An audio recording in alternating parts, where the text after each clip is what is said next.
You're listening to Secret Sonics, a podcast exploring the creative side of music production.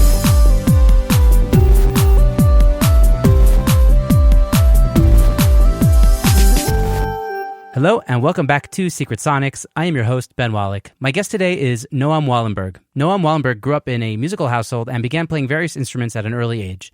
His interest in recording was sparked while playing with his dad's 4-track cassette recorder. Noam went on to study sound recording and jazz guitar at DePaul University. He began at Raxtrax Studio in 2009. Over the last decade, Noam has become a significant producer/engineer in the Chicago music scene and continues to push the creative boundaries of his artists. He's had the pleasure of working with a wide array of artists, including Alan Parsons, Need to Breathe, Woody Goss, Joe Dart, Theo Katzman, Christine Hukal, Ben E. Carlos, and many more. Noam also works as a session guitarist and is the band leader for Jennifer Hall. I actually discovered Noam in the Reverb.com video about recreating the Motown sound. I was like, this dude looks cool, and he's got a very similar name to my brother, who's also a Noam.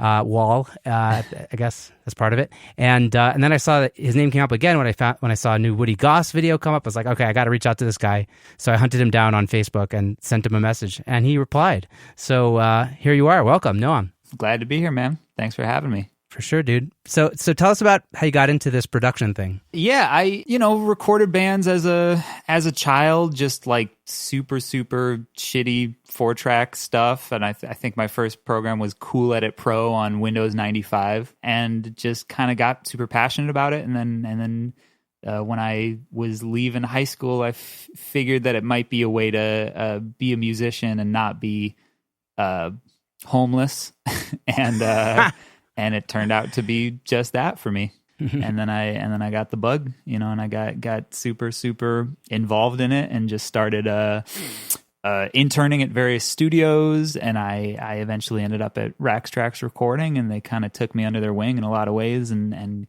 gave me like a space to learn, and that was pretty much my education was going to DePaul, but I was also working at Raxtrax at the time, and I was doing night shift bands, basically. Like I would just record bands for super cheap from midnight to 8 a.m, and that was kind of my education, was like a handful of records that I was making cheap enough that I was allowed to make a bunch of horrible mistakes. That's amazing. It sounds to me like you were able to do like the old school approach in the modern age. Like, yeah, that doesn't happen very often. Sure. Yeah, I got super lucky with it. There's only like a handful of big studios like that left in Chicago. Like so many closed down, and ours is thankfully flourishing and was at the time. So I was able to kind of figure it out. Yeah. How did you get that first internship? Like, how did you make that connection? I did a bunch of like really short-lived like little internships, but the internship at Raxtrax, the owner Rick Barnes, who's like a mentor and like one of my closest friends now, he at the time was so laissez-faire about the internship program there, because he was just kind of willing to give anyone that he got a good feeling from a shot. And then he would reserve the right to fire them if it wasn't working out. But he was really, really generous with that. And so my interview was literally, I called in and I said, "Hello, could I have an internship?" I wasn't going through puberty, but that's how I like remember it. I'm pretty sure I was like, dressed up for it and super nervous. And he said, "Are you a cool guy?" And I was like, I think I'm a pretty cool guy. And he was like, "All right, come in for an interview." And I came in for an interview, and I believe our SSL power supply had gone down that day, and he was like running around with like a chicken with his head cut off and had no time to even talk to me. And so I was there with like, resume and like a bunch of CDs that I had burned of horrible shit that I had recorded. And he, oh my God, I think it had me wait for 20 minutes and then was just like, "All right, I got no time to talk to you. All right, you said you're cool?" And I was like, "Yeah, I think I'm pretty cool." And he was like, "All right, start Monday. I'm going to fire you if you're not doing a good job." And I was like, "Okay." And so I, did that for, I think about 6 months, terrified or maybe a year before I got my first gig with them. But, just kind of put in the work. That's amazing. How do you think Rax Tracks survived that era of the music industry? Because I feel like 10 years ago, which, if I'm getting my timeline right, is about when you started. Yeah, 11 years ago. That was like, that one was, nothing was happening then. You know what I mean? That was like the worst. It was a bad time for it, and I really think that the thing that, I mean, one of the huge things that I've learned from Rick and just from that studio is adapting constantly to like what the musical landscape looks like and what the business landscape looks like, and just trying to constantly be tapped into that, and also just trying to be really good to people as much as we possibly can. And like, that's, you know, the whole studio scene is, especially in Chicago, is like really close knit, and it's all like relationship based. And there's so many business decisions that I've seen Rick make for that studio that were without a doubt bad business decisions. You know what I mean? Letting people finish a record for free and pay them back when they make back the money and shit like that. That like, wow. You know, at the time when, you know, times were kind of tough, he was doing a bunch of that stuff, and he, you know, and it instilled a lot of loyalty in people, and people, you know, were wanted the studio to do well as a result. And they also were, you know, like in the last 10 years, the things, what I've seen change really dramatically is home studios are so much better, right? And they're a completely I mean, I'm talking to you from my home studio that cost me, you know, probably $2,500 to put together, and it's like completely a viable place to record music. And so there's a lot of big studios that kind of look at that as a threat, and look at it as competition, and look at it as you know, it's very threatening when we have all this high overhead because we have to pay for all of our gear, and someone could make a record that sounds better than one that we made, and they could do it on a laptop with no equipment, and it's just like, that's just a possibility. And totally. A lot of the studios that have shut down, I think, have looked at that as a threat and tried to fight it, and tried to get people to come in and do every part of their session in the studio, and it just doesn't make any sense anymore. And so we've been embracing it completely, and we like are super encouraging of our clients to have a home rig and record stuff wow. at home and bring it in and record, you know, background vocal, like all these things that you can get away with recording at home. We're really encouraging about that. And like, you know, in the last 10 years, I make a lot more records every year than I used to. And I make them quicker than I make them using less studio time, because people are so equipped to do stuff at home. It's just like every record I do is a hybrid record wow. in some way. And I'm hearing like just like the abundance mentality of like, okay, more people doing it, that's great. That's going to end up leading to more business because more people are making records. And also exactly. Beyond that, like just you know, the desire to collaborate and be a part of that. Mm-hmm. You know, that's amazing.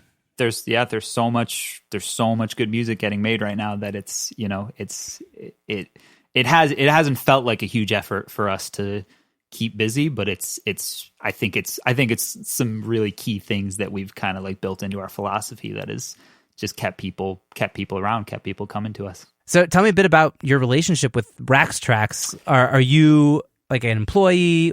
How does it work for you? Yeah. So in the business sense, I am an independent contractor completely. So there's nothing that binds me to that studio financially, like legally and financially. I'm not bound to the studio, but Chicago is kind of a handshake city in a lot of ways, and like it's my home base without a doubt. And whenever I have the opportunity, you know, occasionally I've done stuff at other studios, but like whenever I can bring the work to the studio, I bring it there.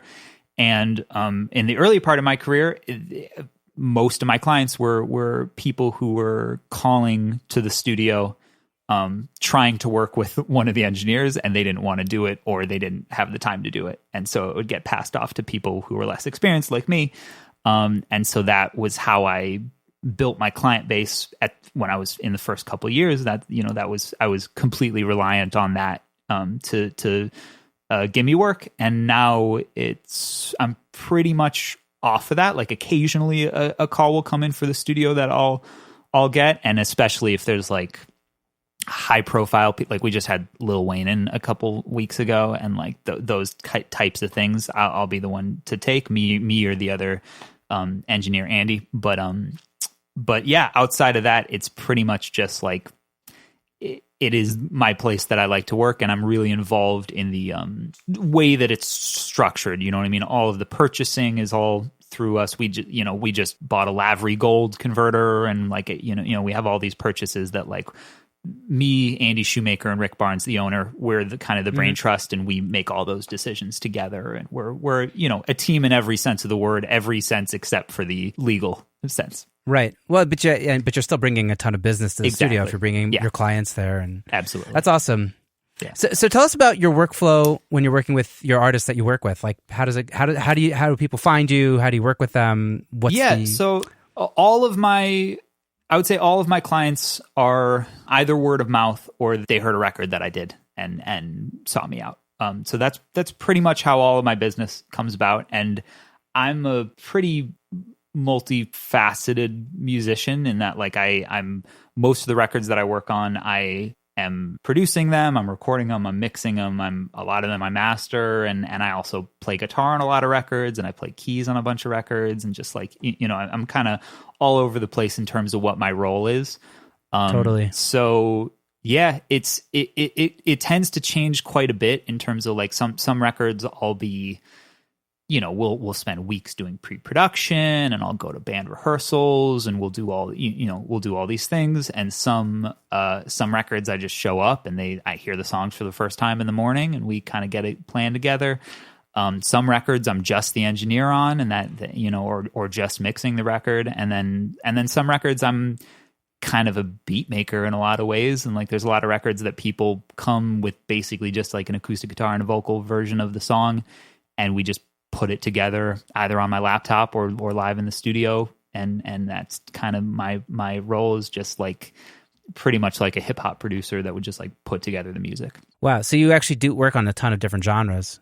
Yeah, I work on a ton of different genres. And yeah, I do. I mean, I think as much as I hate to admit it, I have a sound, and I feel that I'm usually actively trying to get away from it to not repeat myself. But there's certainly like a through line between me, but like, I think that the things that I tend to do, which is like punchy drums and kind of in your face vocals and bigger bass and stuff like that, that can span a huge amount of genres. And I listen to a ton of stuff, so I can be inspired by a lot of different shit.